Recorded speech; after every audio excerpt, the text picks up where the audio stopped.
Hello, everybody, and welcome to Books in Hindsight. Today, we have an amazing guest. We have author and leadership coach, Stephen Mayes. Stephen Mayes is a graduate of the U.S. Naval Academy, and he is an elite member of the United States Submarine Force, having worked on nuclear reactors. Stephen now spends his time teaching people about leadership in organizations and companies. Stephen is going to be on the podcast in just minutes, but first, I want to remind you that we do not advertise, we don't monetize on YouTube. We depend on you for our livelihood. So consider a sponsorship on Patreon, or at least subscribe, comment, and like this channel. We also want to point out that we have a couple of milestones that we've reached here at Books in Hindsight. The first one is we have reached 200 subscribers. Now, to some people, that may not seem like much, or to other people, it may seem like a lot. But for us, it's great because that means 200 subscribers. 200 people have decided, I like the content that's on this channel. I want to be ready for the next episode that comes out. In order to do that, you gotta ring that bell if you are watching on YouTube. This podcast is also available at Spotify, Stitcher, iHeartRadio, Google Play, and iTunes. So, we also want to point out that we have a brand new logo. Yes, we're only a couple months old, and so for the longest time, we were just stealing my logo from my hindsight.com channel, but we have actually got a new logo. And here, if you're watching on YouTube, you can see a couple examples of the cool t-shirts and tank tops and other memorabilia that are going to be available soon in the hindsight.com bookstore. In fact, might as well just say they're available now. So, with that said, and with a grand thank you for all that you've done to support this channel and to subscribe, let's bring out our next author. Let's bring out Stephen Mayes. Let's go to the phone.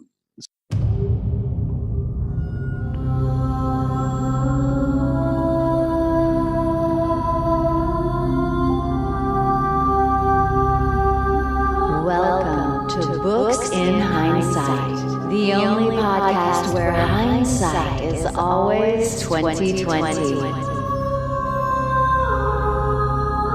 And we explore the great books, works, and ideas of the century. Now, here's your host, teacher, and author, Matthew Hines.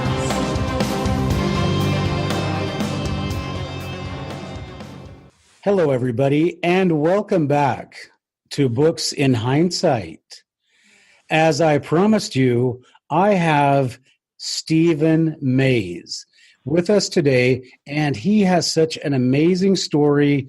If we were just to talk about his experiences, that would pretty much take up the entire podcast. But Stephen Mayes is a corporate coach, and his website is thepowerof3leadership.com. And so the power of three is a really interesting concept we're going to be talking about today with Stephen, and I'm going to give you a little bit of background on Stephen's, well, I guess we'll call it his resume and experience, and then I'm going to let Stephen elaborate a little bit more. He graduated in 1974 from the U.S. Naval Academy, and he graduated with a degree in mathematics. And if you are familiar with the history of the atomic submarine program, he was interviewed personally by Admiral Hyman Rickover, who is basically responsible for the entire program. And according to Stephen's bio, he had the shortest interview in history with Admiral Rickover, And I'm sure you walked away thinking that, oh, that probably didn't go well. So with that background, and just to also add that Stephen did quality control for atomic submarine nuclear reactors. So this is the level of intelligence we're working with, and I'm certainly out of my league. Let's welcome Stephen Mays to Books in Hindsight. Welcome, Stephen. Thank you very much. Thank you for having me. Well, it's a great honor to have you on. I guess we have to, before we go any farther, thank you for your service. I had a talk with your friend Fred Stuvik about this a little bit. And as a veteran myself, when people say thank you for your service, it always seems so cliche, but, definitely where you're concerned, we definitely owe you a debt of gratitude for your service in the U.S. Navy. So, Stephen, why don't you start off by telling us about your experiences in the Navy? Okay. I graduated in 1974 and immediately went to nuclear power school for a year. There's a 6-month academic program and then another 6 months of actual prototype operational qualification, and then 6 weeks at sub school before reporting to the USS Los Angeles, which was at the time under construction at Newport News Shipyard in Norfolk, Virginia area. So I was on the crew, the original crew, were called plank owners, that got the ship built and tested and operated. And then we had deployments immediately after commissioning to the Mediterranean. In the Atlantic. We went through the Panama Canal to our eventual home port in Pearl Harbor, operated in the Pacific, and made a tour into the Indian Ocean during some of the hotter times when the Middle East was starting to flare up. Visited places like beautiful downtown Diego Garcia, which is a little island in the middle of nowhere in the Pacific Ocean. That the British own, and the Navy has constructed an airstrip and a base kind of for operations. And so I've had a chance to go in lots of different places in the world in the Navy, and I had a lot of chances to do that as growing up as a kid because my father was in the Air Force, so I'm an Air Force brat. On top of all that, so that was my experiences in the Navy. And when I got out of the Navy, I then went to work as a consultant in the nuclear power safety and security field. I then transferred into the federal government to work at the Nuclear Regulatory Commission, retired from there, and then went back into consulting for the nuclear safety and risk business, and semi-retired from there. And that's when I wrote my book, The Power of Three: Lessons in Leadership, because I had experienced through that time, both in military and civilian and government positions, the opportunity to lead people, and also the opportunity to work for people who were leaders. And some of them were really, really good, and some of them were really, really bad. And I kept wondering, why is it that this is the case? And so I started thinking about it, and I would talk to other classmates and other people in the business world that I knew about why things were the way they were. And pretty soon a picture started to develop. And I started asking myself, well, why wasn't I taught this earlier? Why did I have to go through all this hassle and problem to come to the realization of what the situation was? And so I talked to several people about it, and they eventually said, well, you ought to write a book. I said, I'm not a PhD. I'm not a professor. What am I going to write about? And people said, no, just tell the story. And so that's how I got to writing the book. And I found a very interesting observation having looked at that and seeing examples of good leadership and bad. And that is that while everybody talks about leaders in terms of leadership styles, style has nothing to do with leadership, because people are different and have vastly different personalities and styles and can still be effective leaders. So it came to obvious to me that it couldn't just be about style. And I asked myself the following question. I said, did Winston Churchill have anything in common personality and style-wise with Nelson Mandela? Did George Patton have anything in common with personality and style with Mahatma Gandhi? Did MacArthur have anything in common with Martin Luther King Jr.? And the answer is obviously no. but they were all effective leaders. And so I started saying, well, what is it about leading that these people all did? And what is it the things that were people I experienced who were bad leaders didn't do? Then it started to gel and it started to become clear. Now, if you read my book, you'll understand that I have an affinity for the number 3. So all the lessons in my book come in sets of 3s because it's easy to understand and it seems to work. So there's a kind of a magical thing about 3s that I happen to like, and not the least of which is the fact that I have 3 22-year-olds in my household. So having had triplets and having to go through raising triplets, you get a deep appreciation for the number 3. Wow. Okay, Stephen. Well, you basically jumped into the questions I was going to ask you at the end of the podcast, but we need to basically, how do I want to say, dissect your philosophy. And one of the really important questions that I have for you, and this is something that I learned, I think I was in high school, but Dwight Eisenhower, when he became the president of the United States, he had a really hard time dealing with people that were not in the military. He couldn't just tell people what to do, and then they would do it. So my first question is, and also, being a veteran and being in that kind of world, in that kind of scenario, you don't have to necessarily be a good leader in the military. You basically just have to follow directions. And is it the same in the civilian world, or did you find there's a big difference?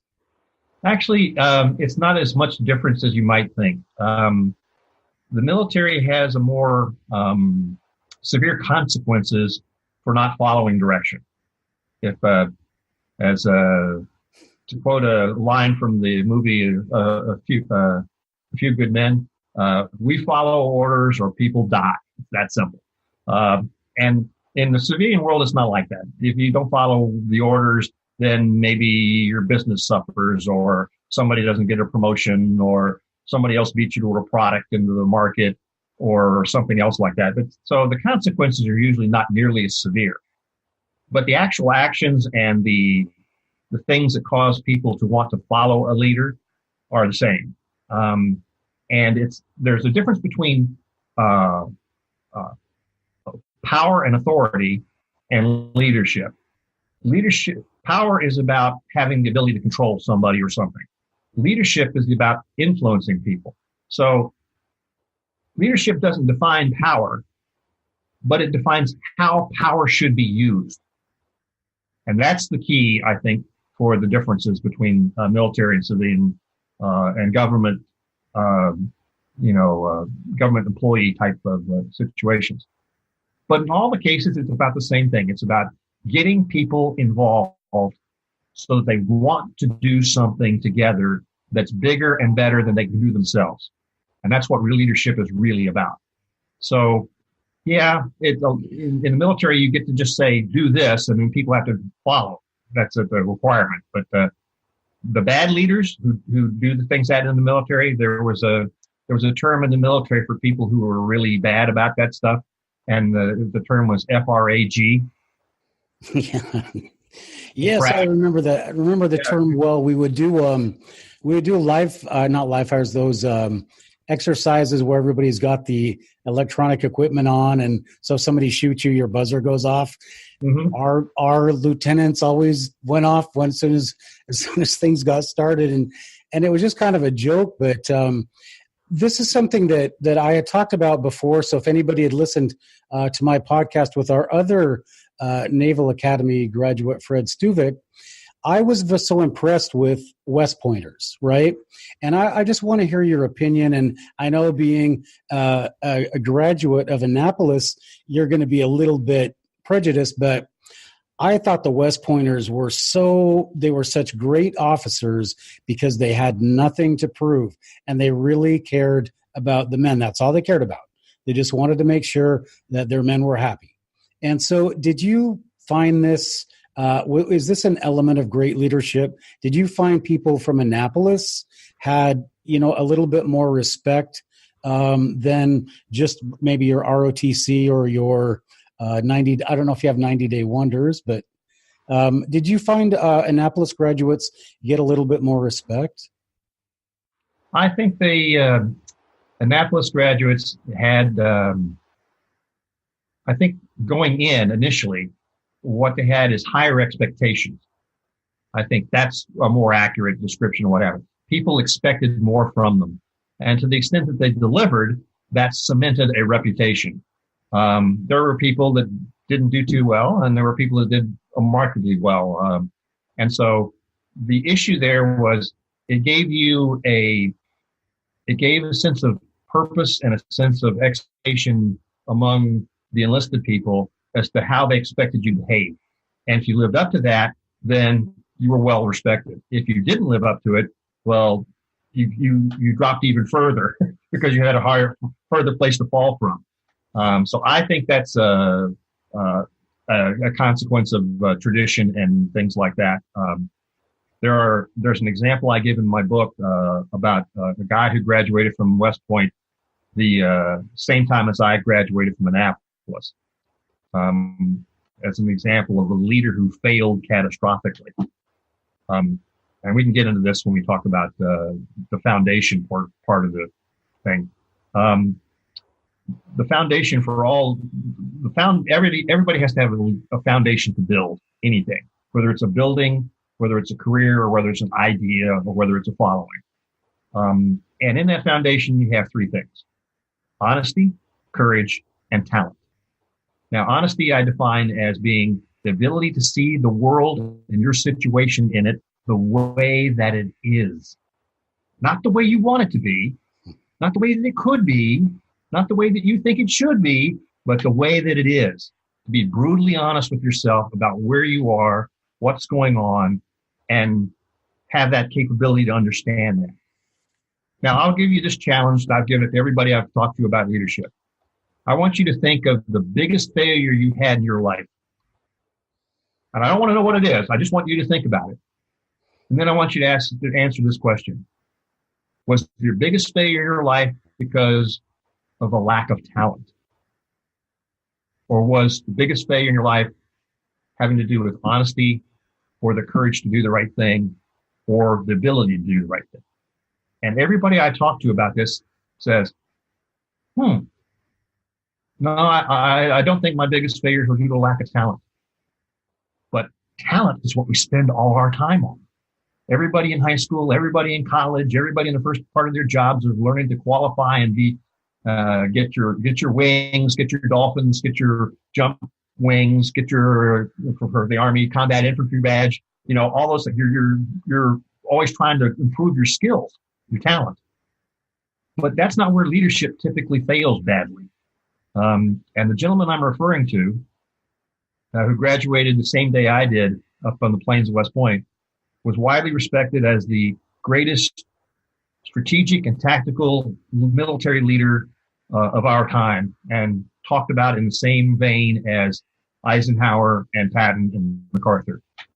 And I'm referring to David Petraeus, who as the head of the CIA, the keeper of America's secrets, had a secret. And the secret was he was having an affair with his biographer, who was also a West Point graduate, by the way. So 2 West Point graduates were having a leadership problem.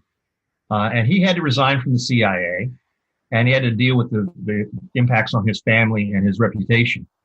And the question I ask people is, did David Petraeus have to resign because he lacked talent? And the answer is no.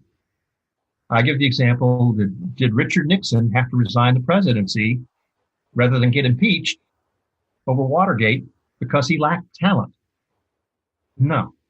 Did Bill Clinton have to pay out a huge sum to settle a lawsuit for which he lost his law license to practice and was lost the House and the Senate to the Republicans for the first time in 50 years? Did that happen because Bill Clinton lacked talent? No. So the reason I say this is because of the 3 things you need in your foundation: honesty, courage, and talent. We spend a lot of time and money on talent. So depending on who you are and what your background comes from, if I ask a mechanical engineer what grade he got in statics and dynamics, he can tell me. If I ask a history major what grade he got on American history from the Revolution to the Civil War, he can tell me. If I ask an English major what grade they got in their Shakespeare class, they can tell me. But if I ask any of them what they got on their capstone project for their courage class, they give me a blank look. I ask them, what did they get in their final exam in their honesty class? And they go, I don't know. I didn't take an honesty class. And therein lies the problem, I think, with the foundations for most leadership. The honesty and courage part are up to the individual. You have to go and do that yourself. There's no class.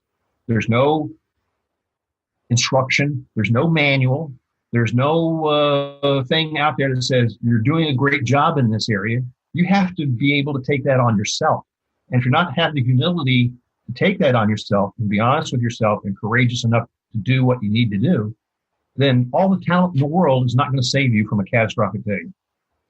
Okay, so then there's a couple things that we need to do here. The first thing is, would you just give us just your Stephen Mays definition of what leadership actually is? Okay, leadership is influencing people to accomplish more together than any of them could have accomplished by themselves. It's influence. It's not ordering.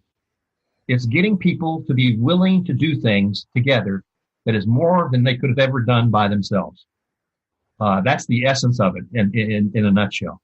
And I talk about three levels. I talk about the base, the foundation that you have to even begin to have a leadership career. Then I talk about the next level, which is the challenges you will face if you try to be a leader. And then the final level is the achievement level, which are the things you need to do to get all that working together to actually achieve goals, to actually achieve an accomplishment or an idea. And well, I want to go back to your examples of Petraeus and Clinton and all that, because if you look at what you're saying, is that you're saying that these people are great leaders, but they seem to have lost a grasp of what today is called ethics, right? But you're talking about being honest and trustworthy, and you're basically giving us the Boy Scout treatment, but that's not the thing today. Today, it's all about what is, and I mean, this hasn't been not just today, but it's something that's been eroding our culture for a long time, and that is the end justifies the means. If I don't get caught, and the only reason I did anything wrong is because I got caught. And now you're talking to somebody who I guess I'd classify myself as a historian, but I love the Greeks, and I love Socrates and Socrates and Plato. They said, the problem is if everybody does it, you don't have a society. But we're teaching in our society today that, as long as you can get away with it, and you see it in the news every single day, it's in our politics, it's in everything we do. And so you're coming out and saying, no, there's an honesty crisis, and you can't be a leader unless you have a certain moral compass. So can you explain how that affects people that you're trying to lead? Yeah, I think it's important that I include that in my honesty category, because you need to see the world the way that it is.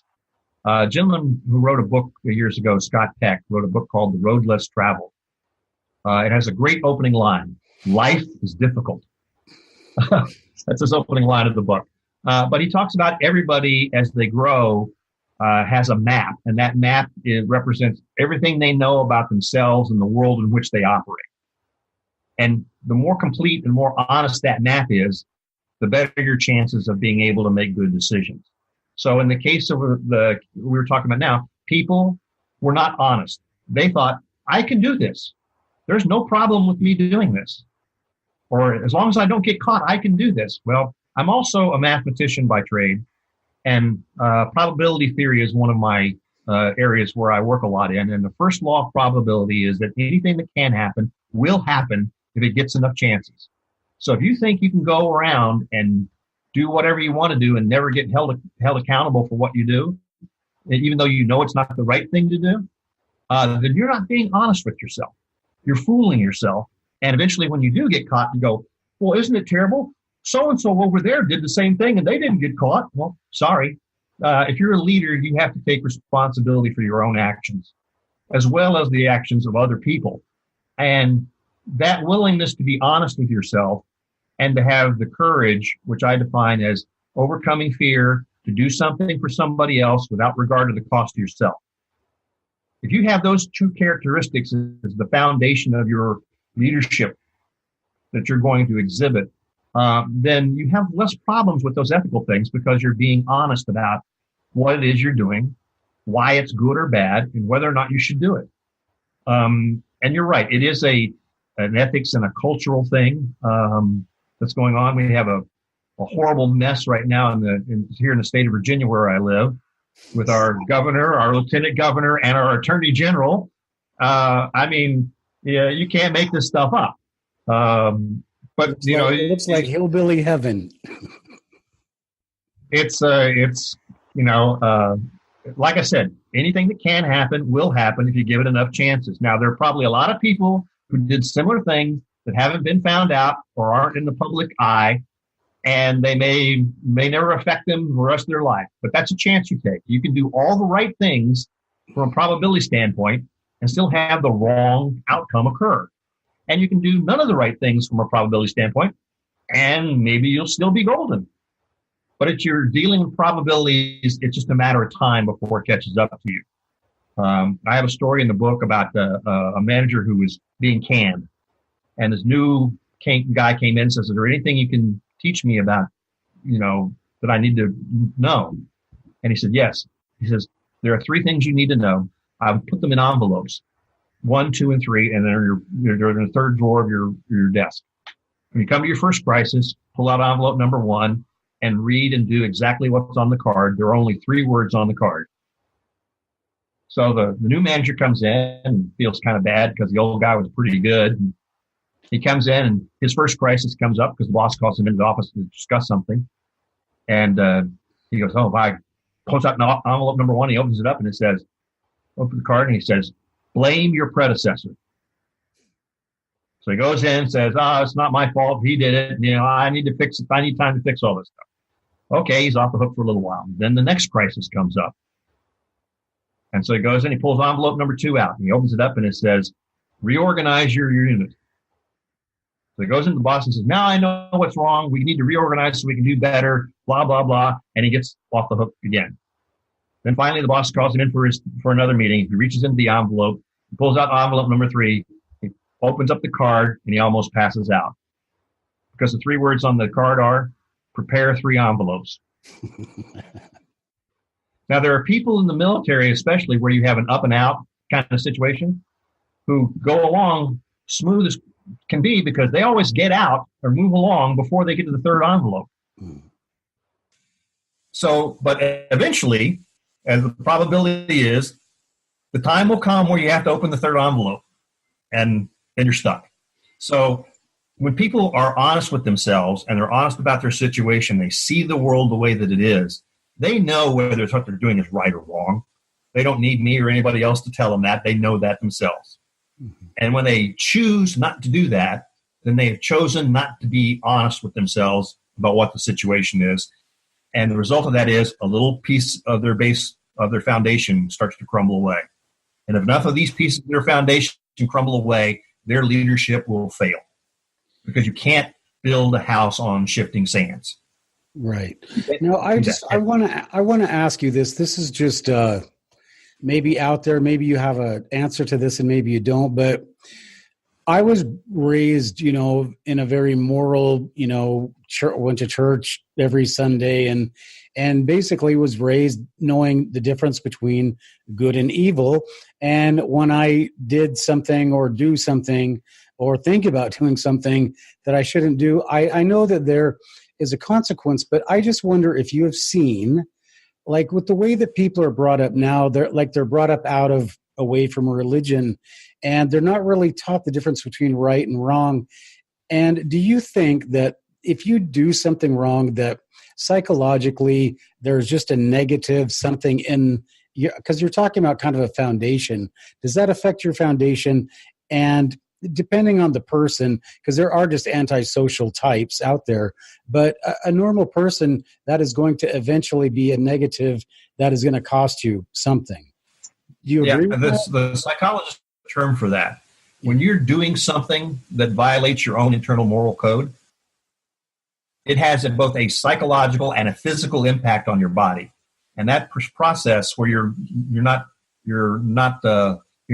walking the walk and talking the talk, when you're not doing that, the psychologists have a term for it. It's called cognitive dissonance, where you're doing something and saying things and doing things and purporting that you believe and this is what's right, and your mind is saying, that's not right. And that's the actual term is cognitive dissonance. Now, for people who have something wrong with their wiring, who are sociopaths, I can't fix that. I can't do anything for them about leadership because it's just beyond their capability. They'll just have to stick with politics. So for people who want to be leaders, who want to help other people achieve, you can do something about it. And that is why the honesty part, in my opinion, is the most critical part of the foundation. Because if you can't be honest with yourself about what you're willing to do, what you're not willing to do, and bear the consequences. My father once told me, he says, when you grow up, you get the privilege of making your own decisions. And you can make any decision you want as long as you're willing to live with the consequences of it. So when you're not willing to live with the consequences of it, that's the telling little secret that says this is not something you should be doing. So it's a thing that leaders need to do because they have to have the humility to say, okay, I'm not doing as well as I could, and I should be doing better or should be doing differently in order to be able to lead these people. That's a hard thing to do. It's really difficult when you have lots of pressures from the outside to act in a certain way or behave in a certain way or perform certain functions. You have to be able to see all of that and determine what's important and stick to it. And that's a really difficult part of the foundation. And when you don't do it, you get away with it for a while, but eventually the foundation erodes. When the foundation erodes, the house falls down. And there's so many examples all over the place. I gave the examples in the book of Nixon, Clinton, and Petraeus. There are examples all over the place that people fail catastrophically in leadership, even after a very, very good career and success. But the catastrophic failures almost always come from failures in the foundation, and they're not associated with talent. They're not. Well, that's the negative, I guess, that we could talk about associated with leadership. And before we move into a more positive bent, I just want to remind people that we're talking to Stephen Mays, and his website is thepowerof3leadership.com, and his book is The Power of 3 Leadership. Is that correct, Stephen? That's correct. The website does not have the in the word. It's just powerof3leadership.com. So it's not the. That's in the title of the book, but it's not on the website because I was trying to keep it as short as possible. All right. That's why I asked you. I always have to do these. And Stephen's company is SEM. SEM, that's my initials. Yeah. So SEM Consulting? SEM Consulting, yes. Okay, so we're going to talk about what you do when you're consulting, but let's jump into back to your examples about Gandhi and General Petraeus and these other great leaders like Patton.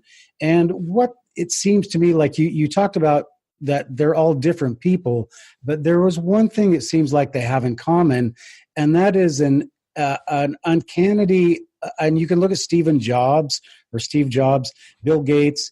They all have an uncanny vision that's like they know what is going to happen, and that's what they do. I mean, it seems like any leader, any great leader in history is just about this thing that they know is going to happen and that they are a part of it. Do you agree with that? Somewhat. I think the vision thing is, as a friend of mine used to call it, he called it the quote-unquote vision thing, is important. But I believe probably people thought about computers before Steve Jobs did. People thought about software before Bill Gates did. But what they had the ability to do was take the vision and then move it to fruition. And in doing that, they have to go through the challenges, which I talk about as the next level in leadership. And that is they're willing to, and able to go through and do the things to deal with challenges, because every vision you have has roadblocks and turns and twists and things that never go exactly the way you plan them. So you have to be able to deal with them. And the three things that I found in leadership that always have to be successful doing if they want to be successful leaders is, one, dealing with unmet expectations. You have an expectation that you need to go someplace and do something, and there are steps along the way. So those are your expectations. The second one is ethical conflicts. When somebody asks you to, or somebody does something that's ethically abhorrent to you, how do you deal with that? And the third thing has to do with what I refer to as I think is the biggest challenge of all, but is probably the least talked about, is driving despair out. I think that all these leaders, no matter how big their challenge was, they were able to drive despair out of themselves and their staffs and their followers so that they could function and follow and achieve. So those are the three challenge areas that I talk about in the book. And for expectations, for example, everybody has expectations, and often they're not met. And so the question becomes, why? Because if you don't know why, how do you fix it? So if you want to know why, there are only three reasons. An expectation doesn't get met because people, A, didn't know what to do. B, they didn't know how to do it. Or C, they didn't want to do it. Now, the trick for leaders is to recognize that the what and the how belong to the leader. Only the wanna belongs to the follower. And so you have these leaders who just say things like, well, it's my job to say what needs to be done. It's their job to figure out how to make it happen. I'm sorry, you're a lousy leader. Okay? Your job is to make sure they understand what. And your job is furthermore to make sure that they have the capability to know how, to have the training, to have the practice, to have the facilities, to have the resources, to have the time, to have the money necessary to make what happen. If they don't have that, then you've just set them up for failures, and leaders don't set their followers up for failure. They set their followers up for success. So if an expectation doesn't get met, it's usually something the leader didn't do from the what standpoint or from the how standpoint. Because I tell you what, most people don't get up and come to work saying, you know what, I want to suck at work today. They come to work because they want to do something and make something happen and achieve. So if they're not achieving, it's probably something the leader needs to take care of. And that's the thing I think a lot of leaders don't get. This is kind of from the military standpoint we talk about. I'm just going to give you an order and you got to go obey it. Well, I'm sorry. You have to tell them what, and you have to make sure they're capable of doing it, and they have the resources to do it. If you give a guy, if there's 10 pounds of stuff on the floor, you give the guy a 5-pound bag and say, clean up that floor with this 5-pound bag, he can only put 5 pounds of stuff in the bag. You just set him up for failure. Unless you say, take this 5-pound bag, fill it up, go over to the dumpster and throw the stuff in the dumpster, and then come back and get the other 5 pounds. But if all you say is, fill this bag, and that will clean up the room, you failed him as a leader. So the leaders have to take responsibility for what and how. Now, when you come to like an ethical conflict, and the example in the book, one of them is the My Lai incident. I have the picture in the book, courtesy of the guy who took the famous picture of the bodies stacked up along the trail. And the picture and the book, for people who are familiar with it, there was an Army helicopter pilot who saw what was being done by the other Army guys, and he parked his helicopter between the other Army units and the people who they were slaughtering, and told us the guys on his machine gunners on his doors for his helicopter, he says, if they make one move towards these people, shoot them. Okay? When you have an ethical conflict, nobody wins, first off. When there's an ethical problem, everybody gets a bad outcome. Your only choices there are, can you choose an outcome that you can live with afterwards? And there are three. You can fix it, which is what that helicopter pilot did. You can accept it, which is what other people in Lieutenant Calley's platoon did. And they had to live with themselves for accepting the ethical issue that was before them, to waste the village. Then the other thing you can do is leave. Say, I'm not going to do this. I refuse to participate. The fourth thing you can do is don't fix it, don't accept it, don't leave it. And when I say what you're going to do this, you'll know exactly who I'm talking about, because I know you've experienced somebody like this. Everybody has. They don't fix it. They don't accept it. They don't leave it. So they just hang around and bitch about it. Okay? Now, when I say that to you, you immediately thought of a name in your head, didn't you? You immediately knew somebody who is just like that. Well, people like that are cancer to themselves, and they're cancer to the organization. And the only way to cure cancer is to excise it. You got to get it out of there.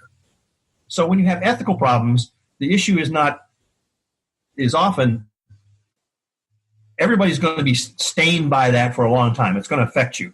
You get the choice of how you deal with it and what you can or can't do. The Serenity Prayer was developed by some German people during the time of the Holocaust in Germany. It goes something like, God grant me the courage to change the things I can, the serenity to accept the things I cannot change, and the wisdom to know the difference. And that's really what you have to do when you get to an ethical conflict. The last one, which I talked about, is I always like to preface this by asking the question, what's the opposite of love? And most people will immediately say, hate. And I say, no, that's wrong. Because love is a very deeply held emotion that compels you to act towards other people. Can I try to answer this? Mm-hmm. I say indifference. Close. Okay.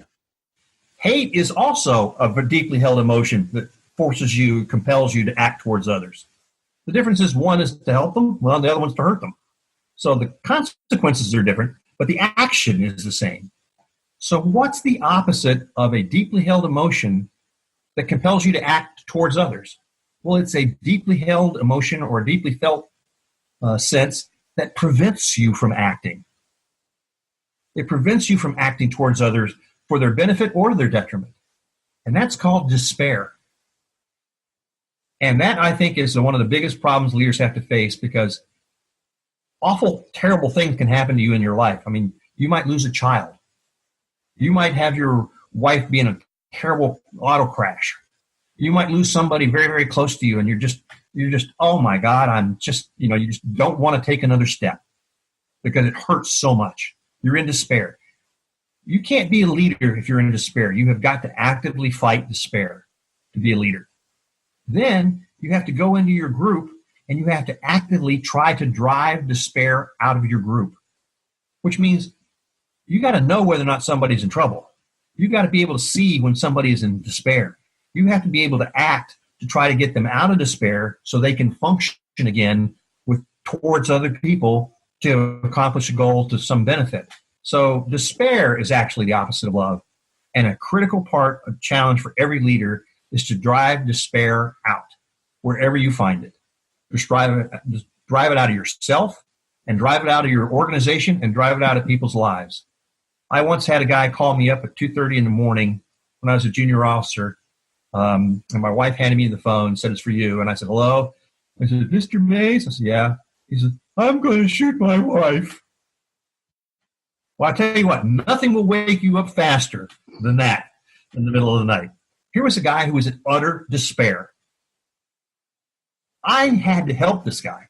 I couldn't say, "You're a dumbass, can't do that," or "save a bullet for yourself so I don't have to deal with you later." You can't do those kinds of things. You have to have love, the compulsion to do and act on that guy's behalf. And I immediately said, "You're not going to do anything of the kind. You're going to go to the boat. Now, have you been drinking tonight?" "Yeah, a little bit." "All right, you go get a cab. And if you don't have money to pay for it, don't worry about it. Stay with the cab, and I'll show up, and we'll pay for the cab when I get there." So he came, and I called his chief petty officer, and I said, "Meet me at the boat. This guy's in trouble." So we got him in there. He didn't go shoot his wife. He had been drinking quite a bit. And he came in, and we took him down into the sub. We took him to the ship. We filled him full of coffee. Then we stuck him in a rack, closed the curtains on the rack, and we told everybody, "Leave him alone. Do not get him up for morning quarters. Leave him alone until he wakes up on his own." And then after he woke up, then we started having conversations about what was going on, why it was going on, and how to deal with it. You have to be able to drive despair out, because in that moment, had I not driven despair out of this guy's life, if he didn't feel like somebody cared enough about him to do something for him, Lord knows what he might have done. But you have to do that, and you have to do it every single day. You get up in the morning and say, I'm not going to be under despair today. I'm going to make something good happen. And then you have to go and help other people do the same thing. That, I think, is the most underrated and underappreciated aspect of leadership that I wanted to put in here, because those are the challenges. I can't think of a single challenge for a leader that doesn't fall under ethical conflict, unmet expectation, or despair in your life or the people's lives.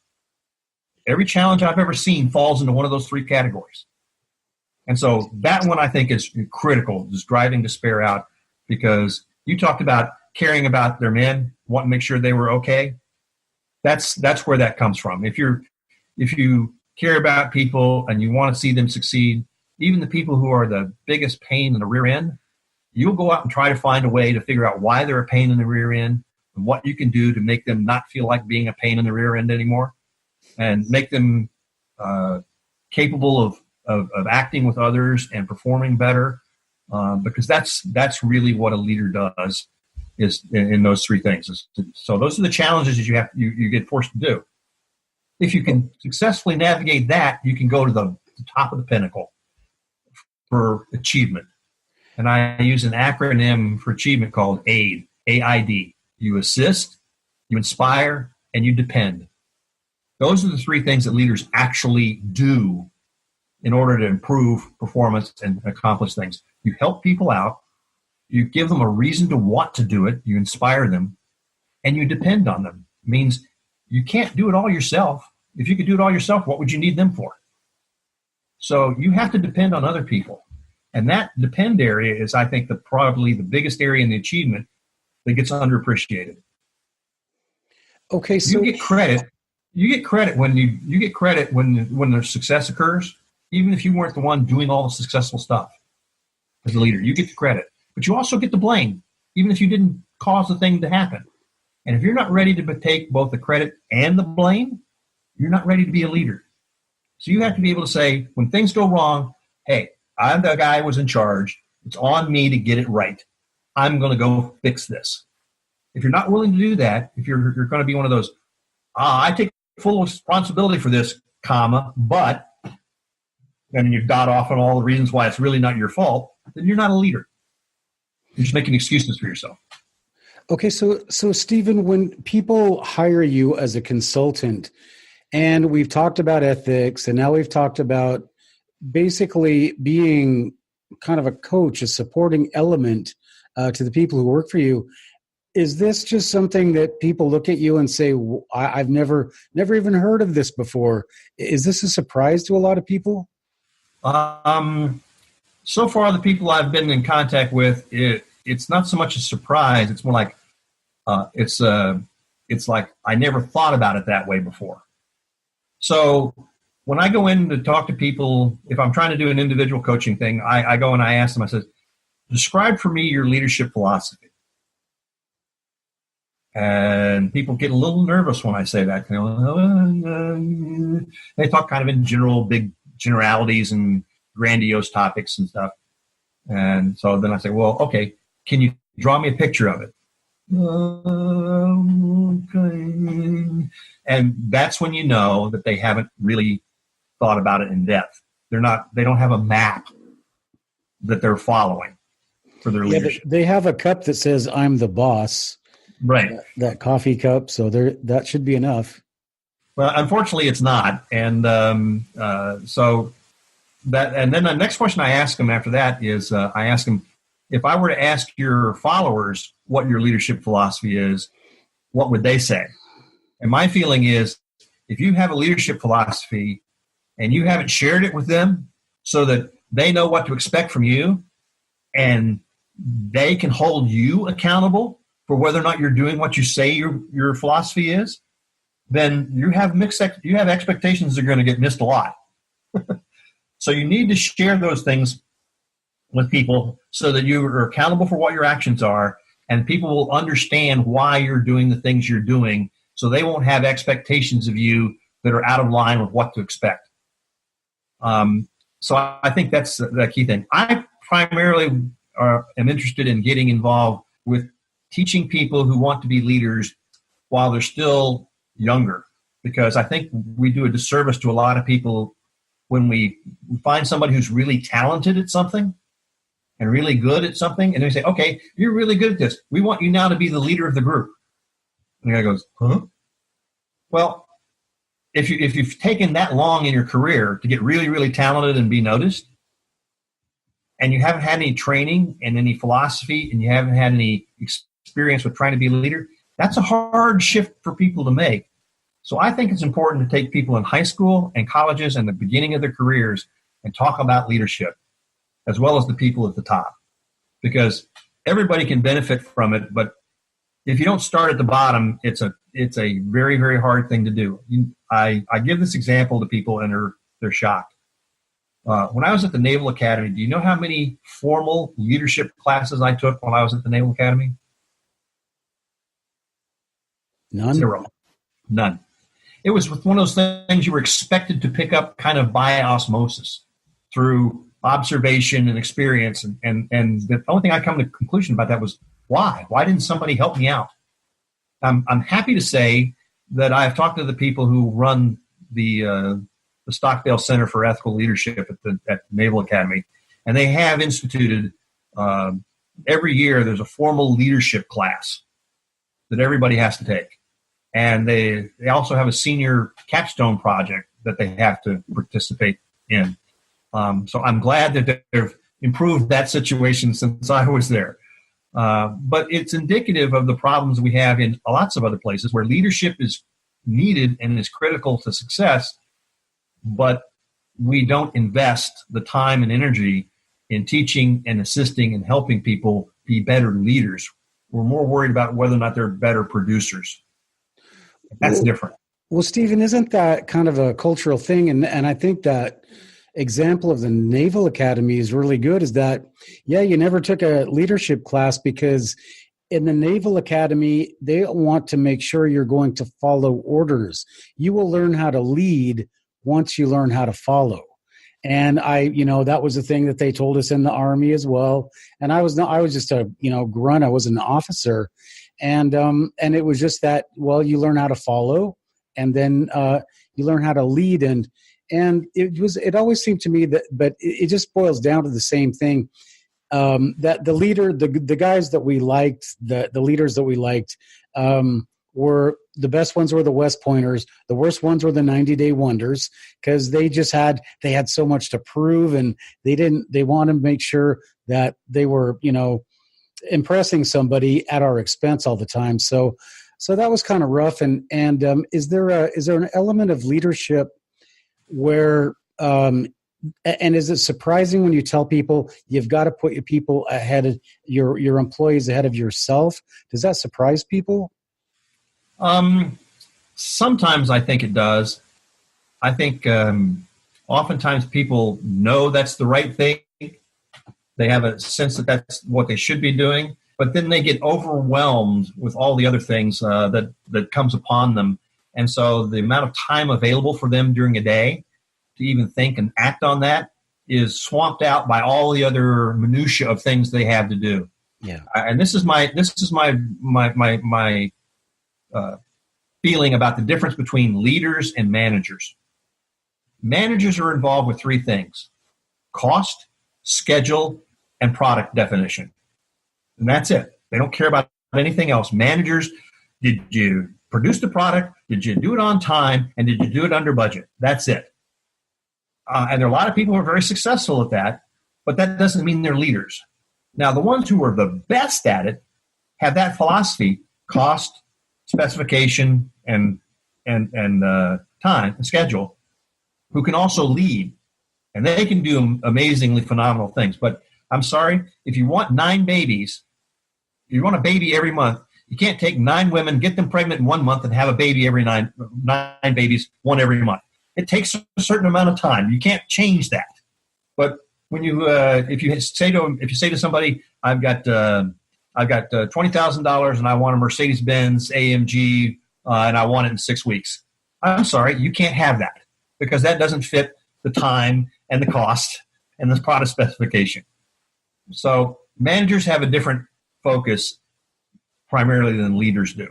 And I think people get overwhelmed in their day-to-day jobs of what comes down the pike and what they have to do. A company I worked for years ago used to go in pre-email and all the electronic stuff. And we would go into the company and ask the chief executive what were the most important things that was his job to do. And they were all very clear. I'm going to do this and this and this and this. And we take 2, 3, 4, 5 things. And then we say, thank you. And we go out the door and we go over to his secretary. We say, give me every single thing that this guy has signed, put his name to in the last month. And then we go around and take a picture of everything that was on every bulletin board within, 100 feet of his office. And then we come back and say, okay, you told us that this, this, and this was what was important. And here's what you spent your time doing. None of these things here match those things, and none of these things on these bulletin boards match those things. So how exactly is it you expect people to understand these things are important to you when everything they see from you is something else? So he had an expectation, but he wasn't sharing it.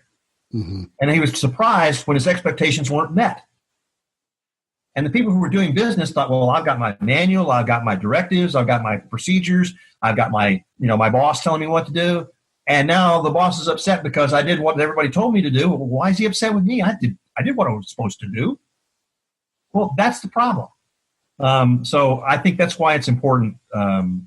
It's important to be able to come to the realization that if you think it's important and you're spending all your time doing something else, you have a time management problem. Because priorities is not the order in which you do everything. Priorities is the way you say, these are the important things I'm going to do, and these things that aren't important don't get done. Mm-hmm. And if you're not willing to throw some of that stuff away, you're going to have a real problem. It's going to pile up, and it's going to constrict you, and it's going to constrict the ability of your people to function. And that's a leadership issue. That's about how. You can't have a what and then occupy everybody's time and then say, well, you didn't get it done in time. Well, you had a week. Well, yeah, but, 4 of those 5 days of that week, I was doing something else that was required of me. And now you ask me to do something in one day that takes a week to do. Well, if it takes a week to do it, then you got to take these other things off my plate. That's part of the why and the how, what and the how that you have to be able to do as a leader. And so I see that a lot is the inability to overcome the swamp of things that get thrown your way every day. When your email comes in, your mail comes in, somebody comes in with a problem, there's all these other things going on. Leaders have to be able to understand what's important and keep people focused on what's important. Well, okay, so Stephen, your book, Power of 3 Leadership. If I read that, is that going to effectively help me to be a better leader, or is it going to diagnose some of my problems? Both. Okay. The purpose of having a paradigm is to not only give you a roadmap to follow, but also give you a way to say, okay, I'm at this point and things aren't going right. What do I do about it? And so those are both discussed in the book. Now, I kept the book intentionally short because I thought I always hearken back to that phone call I got at 2:30 in the morning. If I had a leadership book and I had to remember whether that response was on page 237 or 385, I'm lost. I have to have something that's simple, straightforward, and can help me stay focused on things that are important. And so I wrote the book intentionally short because of that. The book is only about 61 pages long, and that includes pictures. So it's also a test to see whether or not you're dyslexic. Because if it takes you more than an hour to read the book, you're dyslexic. So it's simple and straightforward intentionally. I could have put lots and lots of more words in this book and lots of more stories than I have in the book and examples and spent more time doing that. But I wanted something that would be more straightforward. As I say in the first page of the book, I like telling stories about things because I was raised in a Southern tradition where stories is just part of your daily life. You just don't say hi to somebody without having a story about what's going on with your life. It's kind of a tradition. But I like stories that make people smile and make you think a little bit. But make you, as Arsenio Hall used to say, put your finger to the side of your head and go, So that was the purpose of the book. Give you a picture, give you some thoughts and some comments, and make you want to go, and see what this can do for you. And I'm not so self-absorbed with myself that I think this is the only way that people can be better leaders, because Lord knows there's been leaders way before there were universities, way before there were studies, way before there were books even being written. There were leaders. So I'm not about to say that I have the only way to think about this, or that the only way to do it in certain circumstances or situations. And the example I use is a mathematical one. If you take everybody's taken basic math and the geometry, and you have the X and the Y axis in the Cartesian plane. And so if you go and I tell you, I want you to put your finger on the point 1, 1, everybody will go over the X axis to move down 1 unit, and then we'll go up on the Y axis 1 unit and say, there it is, 1, 1. It's right there. And then I say, okay, now I want you to point me to the square root of 2,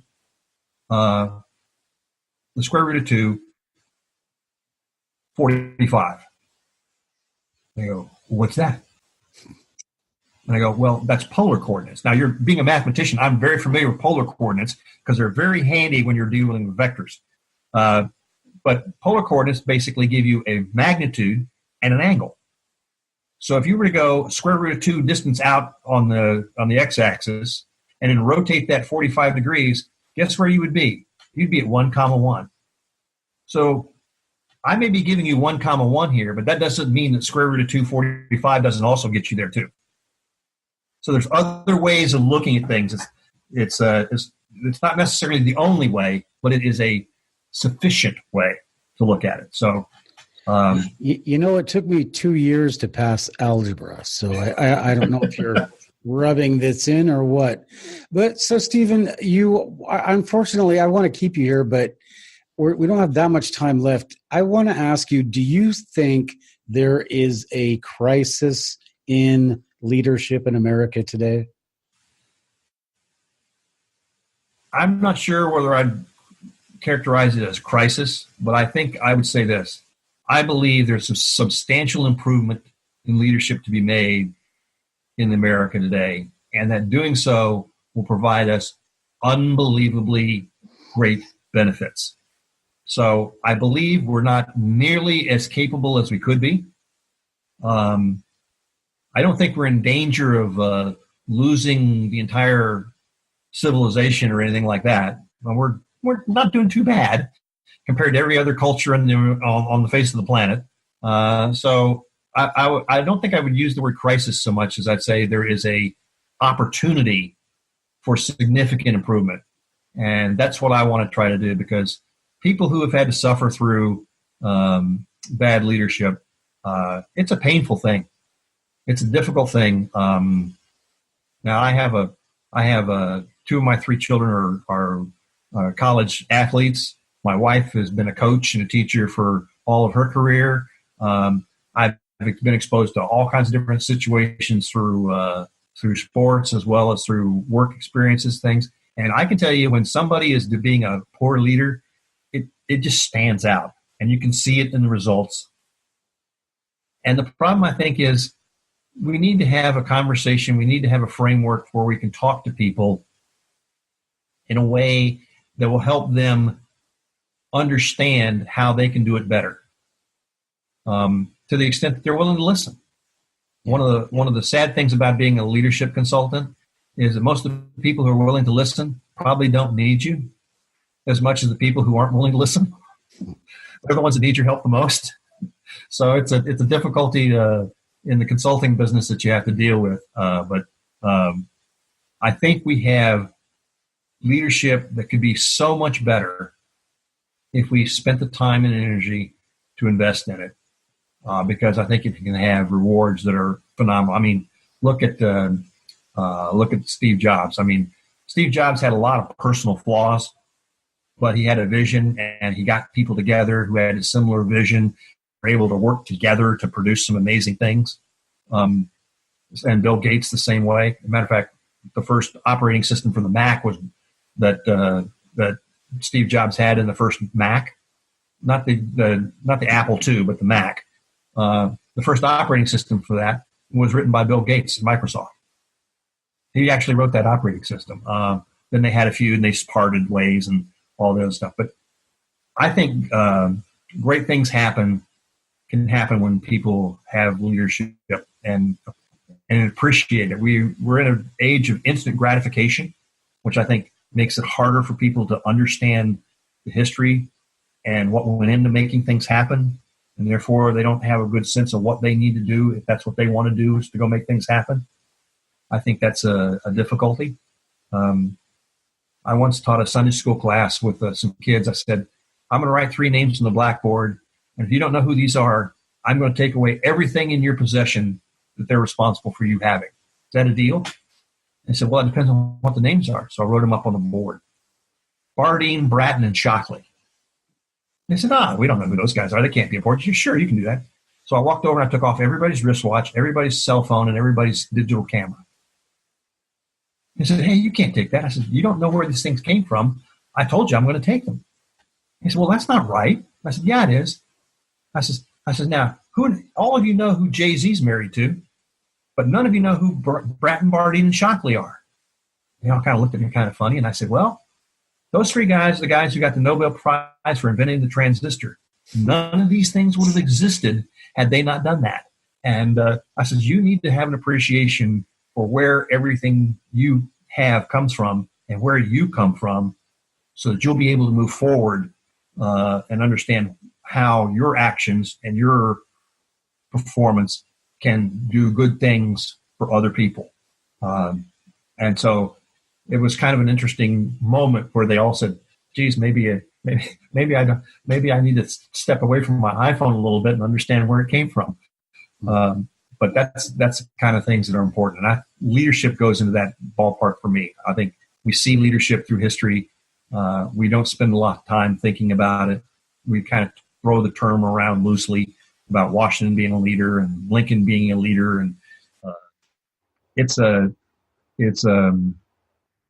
thing we need to spend more time cherishing when we see it, because it's important and it helps so many other people be better than they could otherwise be. Yeah, I just listening to you is very refreshing. I grew up in I guess I'll say the LDS church, and growing up, everything that you talk about, like we're always like you're the class president, or you're the head of a something, so always teaching like how to lead, right? And there's a couple of scriptures that we have, and one is about exercising unrighteous dominion as a leader, and another one is from a famous king in the Book of Mormon who said that if you're not, the reason I'm a great king is because I serve others before I serve myself. And that makes me, or he doesn't say I'm a great leader, but that's what made him, such a great king, was because he had the ability to, do whatever he wanted to anybody, but he just served. So I think that it's really refreshing. That's true. You know what I think the best leadership book that you can read is? What's that? Aesop's Fables. Yeah. We were watching Bullwinkle this morning, so yes. Aesop's Fables have magnificent leadership morals and lessons in them. You can there's so many, and the ancient Greek tragedies have great leadership lessons in them. I mean, in all the Greek tragedies, there was one defining principle that the leaders who fell all had. It was called hubris. They thought they were better than the gods, and the gods said, "Oh no, you're not," and they punished them. So when you read about Euripides, and you read about Odysseus, you read about Troy, you read about all those things come back to the same thing. Somebody did something that they knew was wrong, and they ended up having to pay for it. And so between Aesop's fables and Grimm's fairy tales and the ancient Greek tragedy stuff and the Bible, if you happen to be Christian, you can find inspiration and you can find stories about leadership in there if you'll just look. They're all over the place. Mm-hmm. Bill Bennett's Book of Virtues is an excellent source of stories that illustrate traits and characteristics of leadership and good things. I mean, if you've heard the story of the boy that cried wolf, or you hear the story about the ant and the grasshopper, or you hear the story about Chicken Little and the sky is falling, all of those, or the boy who cried wolf, all of those stories have leadership lessons in them. And when you can relate what you're doing to things that you've heard those about, you can have a better opportunity to make better choices for what you want to do. You don't want to go around screaming the sky is falling when the sky is not in fact falling. You don't want to go around screaming, hollering wolf, because then maybe when you need somebody to help you from the wolf, they won't be coming. Those are all good lessons for particular situations to be there. And they all kind of fall into that honesty bracket I talked about earlier in your foundation. You have to be able to see things the way they are, not the way you'd like them to be. And that's a hard thing to do. That's a hard thing to do because sometimes when you see them the way they are, the finger that you're pointing at is pointing to the guy in the mirror. And that's Michael Jackson had a song about that, Man in the Mirror. I'm looking at the man in the mirror. I'm asking him to make a change. Yeah, you have to be willing to do that in order to be an effective and good leader. So there's lots of examples out there, but the thing I try to do in Power 3 Lessons in Leadership is put those together in a way that you can see different steps in different organizations so that you can kind of focus a little bit on what your particular problem that you're facing is, how you should be addressing those problems, and when you successfully do those things, the things that can be achieved is enormous. I'm still, to this day, in awe of what Eisenhower pulled off with the D-Day invasion, especially since he was dealing with Charles de Gaulle. Yeah. I mean, to be able to successfully deal with Patton and Montgomery at the same time. I mean, for crying out loud, talk about a problem. Yeah. So he made sure that people understood what the expectations were, and when they didn't do it, he held them accountable. And it was those kind of things that people don't always like to do because they're difficult sometimes. You have to send your friend or your buddy home because they're doing something wrong. That's hard. But when you're honest about what the situation is, it's easier to understand and justify and deal with taking the actions you need to take. And so that's part of the deal. But it's hard, but it's worth it. So, Stephen, I have 3 questions. I'm going to see if I can remember them. The first one is, tell me you keep talking about people in the past. One person who measures up to your Power of Leadership 3, Power of 3 leadership. Tell me one person that measures up to you today.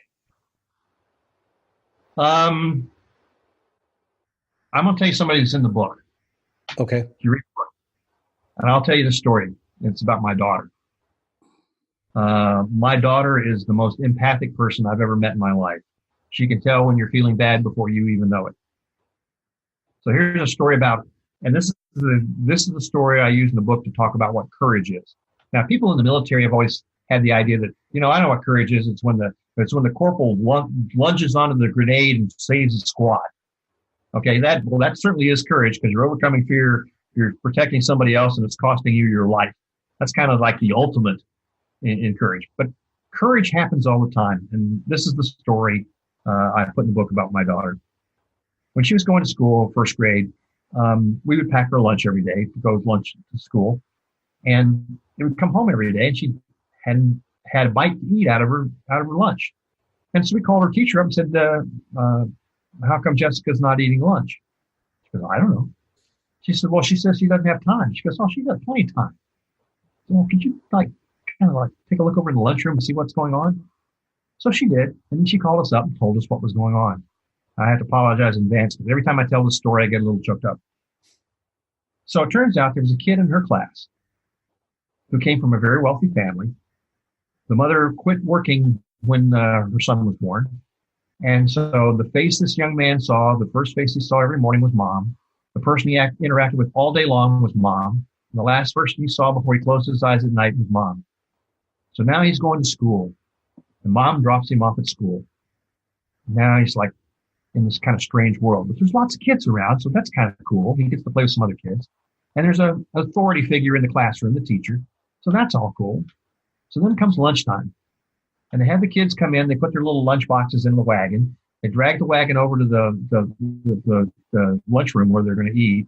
And they sit them down. And they take their little lunch boxes out and put them all around the tables. And they separate them. Put them all so they're not sitting right next to each other. And they say, all right, here's what you're going to do. I want you to be quiet. I want you to eat your lunch. And then we'll come back and get you when lunch is over. So sit there, be quiet, eat. That was the expectation. So then this young man would look at the lunchbox that he saw his mommy make in the morning. And she wasn't around. And he couldn't talk to any of his friends. And he was alone. And anxiety would overwhelm the kid and he would start to cry. So my daughter would get up, in violation of what she was told to do, get up, walk over to where his guy was sitting and sit down and talk to him through the entire lunch period so he wouldn't cry anymore. So she comes home. I open up her lunchbox. Nothing's been touched. I said, Jessica, how come you didn't eat today? I didn't have time, Daddy. I said, Jessica, I think you had plenty of time to eat, didn't you? She gave me these big brown eyes. She's like, woo-hoo. I said, I think you were spending time talking with Thomas, weren't you? Woo-hoo. And so I had to tell her, I said, Jessica, I'm very, very proud of you for going and helping your friend. But it's okay if you eat your lunch while you do it.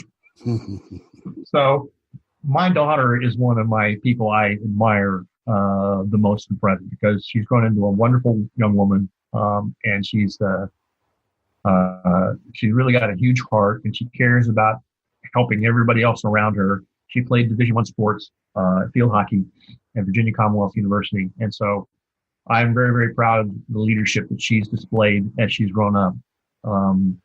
And there's several other people that I met that I know. A classmate of mine who's now a retired pilot for United Airlines is a tremendously wonderful gentleman named Dennis Tate. He was the only black guy in my company when I was at the Naval Academy. He was also our company commander. Tremendous individual, tremendous leader, a great guy. And Fred, who you interviewed, Fred's a marvelous guy, a very, very dedicated and hard working and driven guy. I don't have the same drive and ambition that Fred does, but he's a little unique. His accomplishments are amazing. I mean, he's in the Pennsylvania High School Hall of Fame for athletics in 3 different sports. He was the quarterback at Navy when we were there. He's gone on to form several companies and work and produce get into big organizations and do some amazing things. So Fred is one of the people I think is a tremendous guy. And another guy who also played football with Fred named Kenny Dunn, who ended up going to the Marine Corps. He made colonel before he retired and is now working for them in their leadership Marine Corps leadership development program. Is a tremendous guy that I look to and admire and recognize. So my point is, people are out there who you can see and do that are doing good things and doing it in the right way, and can teach you. When I used to referee high school sports. I did basketball and baseball, and I was going to do one game with a fairly senior guy when I was younger and new to the game, and he pulled me aside. He said, "Listen to me." He said, "I don't care how experienced you are or how inexperienced your partner is. Every time you walk on the floor, there's something you can learn from him, and there's something he can learn from you. If you go out there with that attitude, you'll just be fine." So Those are the kinds of people that are out there that will display leadership and will give you an understanding of, well, why it's important if you'll listen and you'll pay attention. Right. And, Stephen, as you're talking, I don't know if you're picking up on this, but the story about your daughter is another byproduct of having a great leader around is you spawn other great leaders just by modeling. So, that's sometimes that's true. Well, yeah, I'm sure I think that's in the case of your daughter as well. All right. So you ready for your second question? Sure. I'm going to try to remember all of them. I've got 3. We've got 2, 1 down. So the next one is do I have to be a leader to get something out of your book? No. One of the things I talk about when I get the opportunity is I say, everybody who's a leader is also a follower. There's only been one leader who was not a follower, and that was God, because God doesn't answer to anybody else. So everybody in every leadership position I know also has to be a follower. And every follower in any position has the opportunity to also be a leader, because you have the opportunity to influence your peers, as well as your boss, as well as people who may be below you in the organizational chart. So, no, you can learn some things that will help you interact better with people, whether or not you choose to have a leadership career. When somebody says you didn't do what I wanted you to do, if you read this book, you say, okay, then there's a what, there's a how, and a wanna. Where did I fail in this situation? When you get a situation where somebody's doing something wrong, you'll understand, okay, I can either fix it, I can accept it, or I can leave it. Whether or not you're a leader is not material to whether or not that's the right thing to do.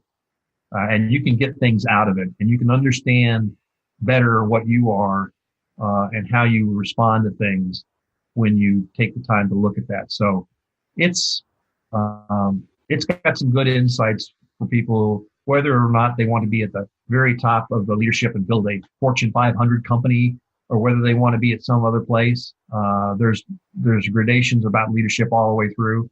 For example, I've never had the ambition to run a multinational corporation. Okay. That's just not something that excites me. But the idea of being a good leader in the things that I do like to do and have chosen to do, that gets me excited. And being able to help other people understand their potential and help them be better, that gets me excited. So yeah, you can have something for you in this book, regardless of what level of leadership you aspire to, or what level of leadership you don't aspire to. It can help you in either case. And you can also tell if you have a good leader telling you what to do or not.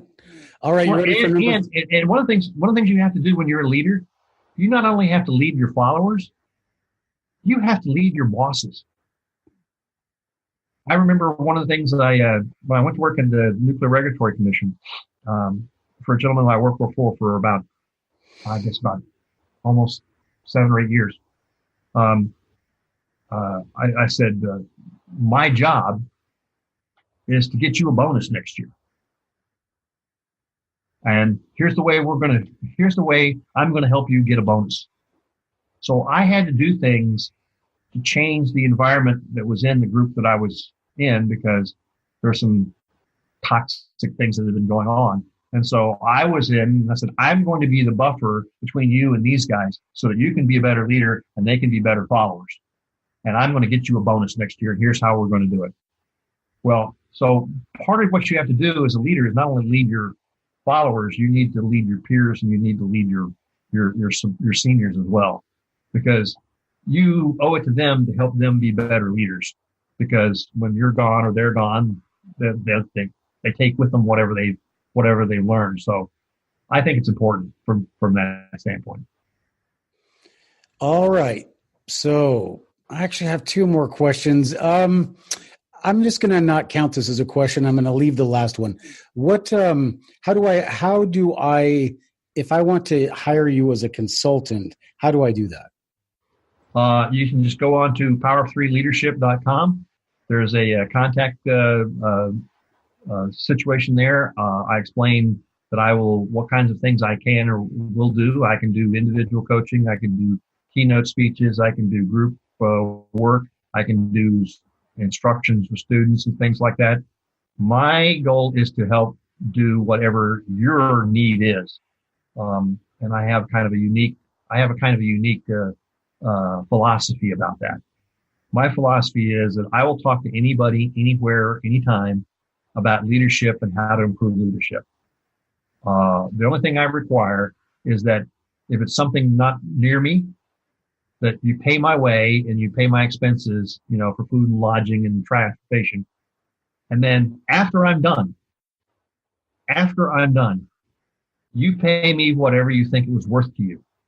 And I won't argue, negotiate, or do anything. If something was worth something to you, you will make that decision and you'll pay me. If it wasn't worth anything to you, you won't pay me anything. If it was worth a lot to you, then I'm relying on you to pay me what it's worth, because I don't want to take any more money or any less money than what it was worth to you. So you're the sole arbiter of what that is. And so if you want to hire me, you don't have to worry about, geez, will the budget support this thing? Because this guy could charge me $50,000 or something for, 2 weeks worth of coaching. Or no, my philosophy is I'm going to come and help you. And then to the extent that I help you, you'll pay me what you think it's worth to you. That way, the onus is on me to provide value to you. And your only onus is to pay what it's worth to you. Okay. And that's the way I do it. Okay. It sounds great. And I'm sure there's a lot of people out there that are getting ready to contact you. So you ready for the last question? What is the deal with the power of three? What is your fascination? The deal with the power of three was, as I was looking at all the things that had happened to me over my leadership journey, I wanted to be able to put things together that made it simple for people to deal with, that would help them do their jobs better. I found the number three all over the place in life. I mentioned my triplets. There's a story about that that's in the book too. Turns out that my father's birthday was December 9th. My first son's birthday was December 9th. My father-in-law's birthday was December 9th. And so I joked with my wife. I said, God was trying to tell us something. We were too thick-headed to listen. So he gave us triplets so we would always know that having three people in the same family with the same birthday is a rare thing. So, and I look around and there's threes in so many different places. If you happen to be a Christian like I am, you believe in the Holy Trinity, the Father, the Son, and the Holy Spirit. If you're a baseball fan like I am, you get 3 strikes and you're out. You get 3 outs, you have to take the field. You know that in communications for the military, we always had what was called 3-way communication. There was the command, the echo, and the acknowledgement. If you look into music, when I was growing up, one of my favorite bands was Three Dog Night. Because, that was the definition of how cold the night was. It was cold, you snuggled with one dog out in the outback. It was colder, you got 2, and if it was really cold, it was a 3-dog night. Comedy, when I was growing up, we always watched the Marx Brothers, Harpo Chico and Groucho, or the Three Stooges, Larry, Curly, and Moe. So every place I turned around and started looking, I thought, we live in a 3-dimensional world. Yeah. I have height, I have width, and I have a little more depth than I need, but I'm working on it. Well, so, and just to back that up, also I'm a teacher, and that's how I teach as well. They see it 3 times before they take a test, because the first time it's new, the second time it's a little refresher, the third time it's boring. And when it's boring, right, they're ready for a test. And coaches will tell you that people, and when you call a timeout in a game, they can't remember more than 3 things to go out and perform. If you have a long list of things to do, it's too much for them to understand and keep with them. Like I said, if I had to think about a leadership book where I had to go to page 157, or was that on page 234, I'm already lost. Mm-hmm. But I have a picture that I can picture in my head and keep clear, which is what I have in the book and on the website. And then you can remember where things are easier and you can get to them quicker. And Einstein had this thing once to talk about theories of the universe and physics. He said, when trying to explain the observations that you have in the physical world, you should choose the hypothesis or the theory that is as simple as possible, but no simpler. And I think there's a lot of wisdom in that. Don't try to overcomplicate things. Try to make it as simple as possible, but no simpler than that, because then you lose something. Mathematics, we call that necessary and sufficient conditions in math. Yeah, and I think they refer to that as Occam's razor, don't they? Yeah, Occam's razor says that, if you have the thing you don't understand, the simplest explanation that explains it is probably the most likely correct one. So I have to ask you though, Stephen, anything to do with Nikola Tesla? He did everything in 3. Did you know that? I didn't consciously think of Nikola Tesla when I was doing that, but I do. I am a semi Nikola Tesla fan for some of the things he did, and I'm an electrical engineer, so 3-phase electrical power was common to me. Rotating machines with all the 3 phases. Those kinds of things were, common to me a lot of times. So that was never. I just over time began to appreciate how often 3 things came up. For example, bad news always comes in 3s. Some movie star dies, or somebody gets in a car wreck, and then some plane crashes, or there's an earthquake. Things always seem to come up in 3s. It doesn't mean that there's not other numbers and combinations of things that work, but those seem to work a lot. Yeah. And so I've kind of looked at one of the things they used to tell you was never put more than 3 main bullets on a PowerPoint slide. Same thing with teaching. Anything more than that becomes really boring and repetitious, and so it won't be remembered. If you can group things in 3s and have things do that, I think it just seems to work. And that was my test. All right. Well, Stephen, I think we're going to stop here, because if we don't, we're going to be on 3 hours for the podcast. So I think we're going to thank Stephen for being on Books in Hindsight. If you are watching this on YouTube, you can hear this on Spotify, Stitcher, iTunes, Google Play, and iHeartRadio. And if you're listening on one of those, you can watch this on YouTube at Books in Hindsight. So, Stephen, again, I cannot thank you enough for being on this podcast. And, your work with the Atomic Energy Commission and the Nuclear Regulatory Commission and all the things that you've done is just, so far above me that I don't even want to think about it. But it is just so great. And the service you've done for your country and your graduation from Annapolis and your wonderful family, you're just, everything's class about you. And it's just been great having you on the podcast. So you want to say anything before you go? Nothing other than say thank you for having me on here. I always enjoy talking about leadership. And matter of fact, I'd probably talk your ear off if I was given the opportunity. The Lucky Bag, which is the yearbook from the Academy, has a picture of me in it. And the description of me in the yearbook, the Academy said, Steve came to Annapolis from the Alamo City, where he had 3 great loves: Texas, talking, and Coca-Cola.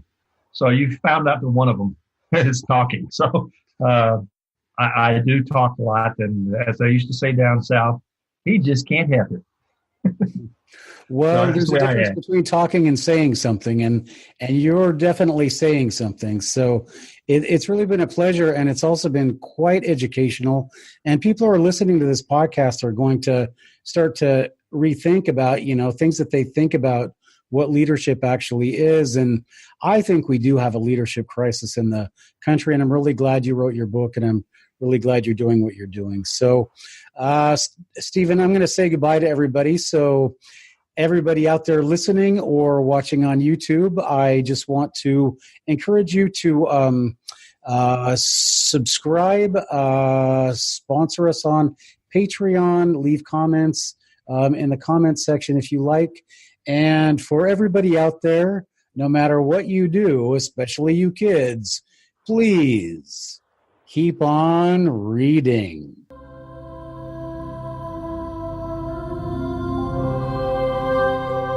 This has been Books in Hindsight with your host, Matthew Hines. Please join us for our next podcast and look for our archives on iTunes and go to thehindsight.com. That's HEINES site.com for great books by Matthew Hines and other great authors.